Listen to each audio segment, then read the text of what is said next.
2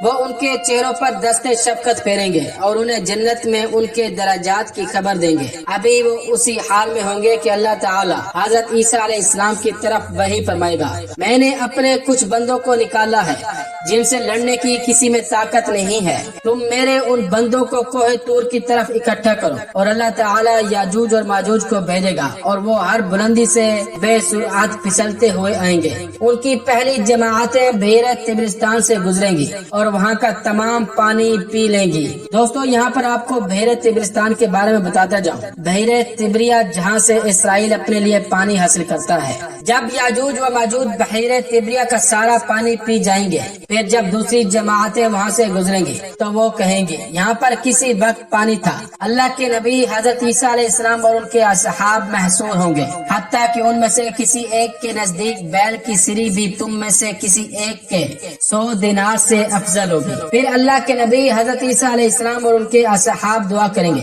تب اللہ تعالیٰ یاجوج اور ماجوج کی گردنوں میں ایک کیڑا پیدا کر دے گا تو وہ صبح کو سب یک لخت مر جائیں گے۔ پھر اللہ کے نبی حضرت عیسیٰ علیہ السلام اور ان کے اصحاب زمین پر اتریں گے، مگر زمین پر ایک بالشت برابر جگہ بھی ان کی گندگی اور بدبو سے خالی نہیں ہوگی۔ پھر اللہ کے نبی حضرت عیسیٰ علیہ السلام اور ان کے اصحاب اللہ تعالیٰ سے دعا کریں گے تو اللہ تعالیٰ بختی اونٹوں کی گردنوں کی مانند پرندے بھیجے گا، یہ پرندے ان لاشوں کو اٹھائیں گے اور جہاں اللہ تعالیٰ کا حکم ہوگا وہاں پھینک دیں گے۔ پھر اللہ تعالیٰ ایک بارش برسائے گا جو زمین کو دھو دے گی، اور ہر گھر خواہ وہ مٹی کا مکان ہو یا کھال کا خیمہ، وہ آئینے کی طرح صاف ہو جائے گا۔ پھر زمین سے کہا جائے گا تم اپنے پھل اگاؤ اور اپنی برکتیں لوٹاؤ۔ اس دن ان کی ایک جماعت ایک انار کو سیر ہو کر کھا لے گی، وہ ایک دودھ دینے والی گائے لوگوں کے ایک قبیلے کے لیے کافی ہوگی، اور دودھ دینے والی بکری ایک گھر والوں کے لیے کافی ہوگی۔ اسی دوران اللہ تعالیٰ ایک پاکیزہ ہوا بھیجے گا جو لوگوں کی بغلوں کے نیچے لگے گی، اور وہ ہر مومن اور ہر مسلم کی روح قبض کر لے گی، اور برے لوگ باقی رہ جائیں گے جو گدھوں کی طرح کھلے عام جمع کریں گے، اور انہیں پر قیامت قائم ہوگی۔ تو یہ تھا آج کا واقعہ۔ دوستو اگر واقعہ پسند آیا ہو تو اس ویڈیو کو لائک کریں، کمنٹ کریں اور شیئر کریں، اور اسی طرح کے سچے اور دلچسپ واقعات سننے کے لیے ہمارے چینل کو سبسکرائب کریں۔ السلام علیکم ورحمۃ اللہ وبرکاتہ۔